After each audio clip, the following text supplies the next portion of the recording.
আমি ধরে নিলাম আপনার সন্তান ইংরেজিতে অনেক দুর্বল, অনেক দুর্বল, এবং আমি ধরে নিলাম আপনি মধ্যবিত্ত ফ্যামিলির একজন সন্তান, এবং একই দিকে আপনার যে কলিগ আছে, একই মধ্যবিত্ত ফ্যামিলির সন্তান, তারও একটা সন্তান আছে, তার ছেলে ইংরেজিতে অনেক ভালো।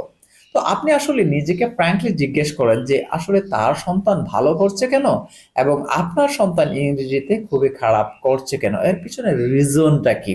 তাহলে আপনি কিন্তু একটা কিছু অবশ্যই ফাইন্ড আউট করবেন, এবং ফাইন্ড আউট করলে আপনি দেখতে পারবেন মূল বিষয়টা হলো যে ওনার সন্তানদের পিছনে মা বাবারা যে পরিমাণ এফোর্ট দিচ্ছে, এই এফোর্টটা হয়তোবা আপনি দিচ্ছেন না। আমি অনেকটাই 99 ভাগ গ্যারান্টি দিয়ে বলতে পারি এই এফোর্টটা হয়তো আপনি দিচ্ছেন না, সে কারণে ওই রেজাল্ট আপনার সন্তানের মধ্যে আসছে না। কিন্তু দেখেন, দিন শেষে কিন্তু আপনি পরোক্ষভাবে অন্যকে ব্লেম করছেন। কারণ এই যে ব্লেমিং এর যে খেলা চলে দুনিয়াতে, এটা আমরা স্বভাবতই একজন আরেকজনকে ব্লেম করতে পছন্দ করি।